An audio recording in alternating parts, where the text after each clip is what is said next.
मईशत का हम तस्करा कर रहे थे, क्या राह इख्तियार करनी चाहिए और पाकिस्तान की मईशत की अगर आप कह लें कि उस तरीके से अपना पोटेंशियल हमने अचीव नहीं किया तो उसमें एक बहुत बड़ा सेक्टर वजह जो है वो पावर सेक्टर है। यानी कि जो बिजली के हमारे कारखाने हैं बावजूद सब्सिडीज़ के इस्लाहात के ये मामला ठीक नहीं हो पा रहा और जो एनुअल रिपोर्ट जो सरकारी रिपोर्ट सामने आई है वो भी कोई अच्छी पिक्चर प्रेजेंट नहीं करी, डिस्पाइट द फैक्ट कि खुद भी कहते रहे कि प्राइम मिनिस्टर शहबाज शरीफ खुद पर्सनली इस एक एफपीआर और दूसरा जो पावर सेक्टर है इसमें उन्होंने बहुत ज़्यादा इंटरेस्ट लिया है कि किसी तरीके से ये दोनों जो मामले हैं किसी तरीके से सीधे हो जाएं। देखिए कामरान, जो पावर सेक्टर है इसमें मार्जिनल इंप्रूवमेंट आपको नज़र आती है। जैसे पिछले साल जो था 2023-24 का साल, जो आप कह लें कि 2 माली साल पीछे, उसमें जो पावर डिस्ट्रीब्यूशन कंपनीज हैं तमाम की तमाम 10 जो कंपनीज हैं अदर देन के इलेक्ट्रिक जो कि प्राइवेट शोबे के अंदर है, तमाम नुकसानात में थी। आज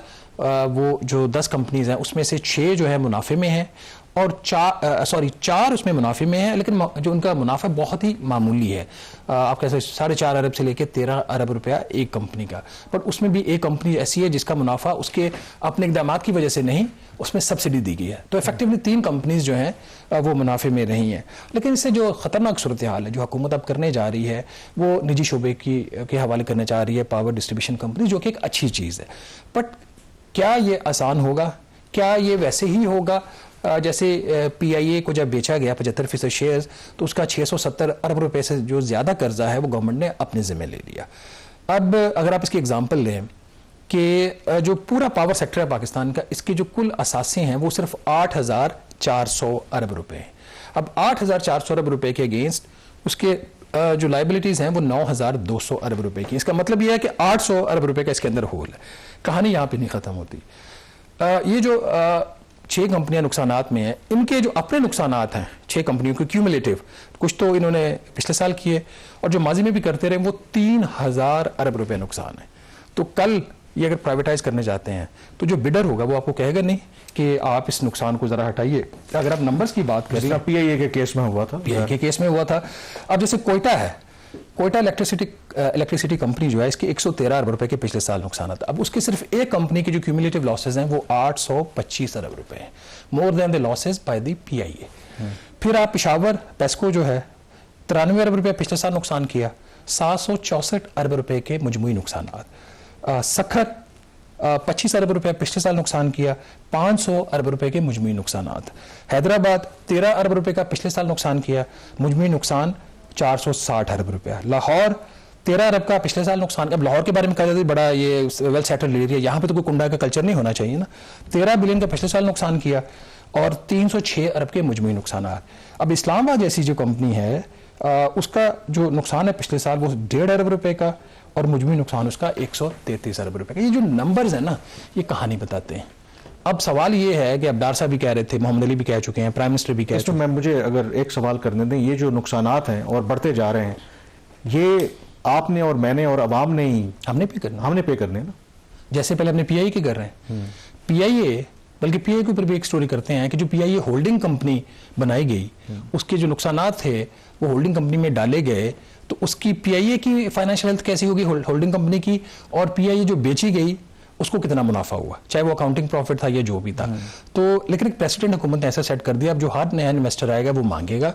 और इन वे अगर प्रिंसिपली आप बात करें असूली तौर पर, तो जो भी निजी शोबे से आएगा वो कहेगा भाई मैंने तो नुकसान नहीं किया, बिल्कुल मैं आपकी जो है आपकी शाह खर्चियों का आपके जो सियासी मफादात की कीमत मैं क्यों पे करूं? क्या मैंने कहा था कि हैदराबाद और सखर में कुंडों की इजाज़त दें? क्या मैंने कहा था कि हैदराबाद और सखर के जो बोर्ड्स हैं उसको कि दूसरी सियासी जमात के मशवरे से लगाएं या ना लगाएं अगर वो मना करते हैं? फैसलाबाद की इंप्रूवमेंट आई है। अब फैसलाबाद के अंदर जो बोर्ड था वो बेहतर लगा बोर्ड इस दफ़ा, तो उसने उसकी रिफ्लेक्शन उसके अंदर आ रही है। बट फिर एक और जो चीज़ है, जो ब्यूरोक्रेट्स हैं जिनका काम कोई नहीं है उनको बोर्ड्स के ऊपर बिठा दिया जाता है। अब ब्यूरोक्रेट्स का पावर सेक्टर से क्या ताल्लुक है? अब क्या ये मशवरे देंगे कि उनको भारी फीसें मिलती है ना? भारी फीसें मिलती हैं। पावर डिस्ट्रीब्यूशन कंपनीज का तो मुझे नहीं अंदाजा कितना है। कुछ ऐसे बोर्ड्स हैं जिनकी फीस, ये मैं पावर की डिस्ट्रीब्यूशन की बात नहीं कर रहा, 5 लाख रुपया एक मीटिंग अटेंड करने। कुछ बोर्ड्स हैं उनकी फीस $3,500। कुछ बोर्ड्स हैं जिनकी एक मीटिंग की फीस $5,000। आप सिर्फ ये चेक कर लें कि कौन कौन लोग इन बोर्ड्स के ऊपर बैठे हैं और उनका क्या काम है। और फिर ये करते ये हैं कि मीटिंग्स करते हैं मुल्क से बाहर, और मुल्क से बाहर मीटिंग करते हैं, फिर एक मेन बोर्ड की मीटिंग के साथ कोई छोटी मीटिंग भी रख लेते हैं कमेटी की, 5 है तो 10 हो गया, 3.5 है तो 7 हो गया। तो फिर आप कहते हैं जी नुकसानात हो गए, नुकसानात तो फिर होंगे। तो ये सारी कहानी है, मिसमैनेजमेंट है, बेचना ही इसका हल है। कैसे बेचना है, पीआईए का जो मॉडल है उसको फॉलो करना है या कुछ और करना। और दूसरी हमारी जो ओवरऑल इस वक्त पॉलिसी है कि बिजली जिस तरह से महंगी हो रही है, हमने जिक्र किया एफपीसीआई जो कह रहा है कि बिजली की जो कंजम्पशन है वो भी ट्रेंड शो कर रहे हैं कि कम हो रही है, और पाइपलाइन के अंदर मजीद आप पावर प्लांट्स जो हैं वो लगा रहे हैं। तो इसका मतलब है जब तक ये रिफॉर्म्स नहीं करेंगे तो ये आपके लिए एक ऐसा मेरे ख्याल में अंधा कुआं है कि ये तो प्रॉब्लम किसी तरीके से हल नहीं होने वाली। देखिए ये जो हम सारी बात कर रहे हैं वजारत खजाना की रिपोर्ट के ऊपर कर रहे हैं। वजारत खजाना की ये जो रिपोर्ट है इसकी मंजूरी दी है cabinet committee on state on enterprises, जिसकी सरबराही करते हैं जनाब वजीर खजाना मोहम्मद औरंगजेब साहब।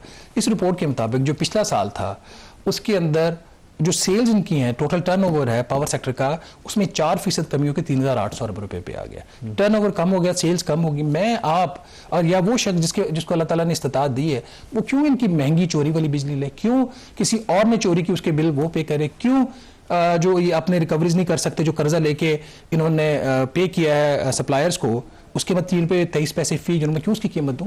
तो इसका कोई हल नहीं है जब तक ये रिफॉर्म्स नहीं लेके। और गिवन द फैक्ट कि जो जिस तरीके से तेजी से टेक्नोलॉजी हो रही है, तो यू नेवर नो कि ये फिर आहिस्ता आहिस्ता जिस तरीके से लोग जो नेशनल ग्रिड से हट के जो अपने सोल्यूशंस हैं उसकी तरफ जा रहे हैं, तो मुस्तकबिल में अगर गवर्नमेंट ने कोई ऐसे इकदाम ना किए जो ये बिजली है उसको अफोर्डेबल ना बनाया, तो फिर अब लोगों के पास मुख्तलिफ ऑप्शन आते जा रहे हैं। तो ये मसाइल जो हैं वो मजीद गंभीर होते जाएंगे पावर सेक्टर के अंदर।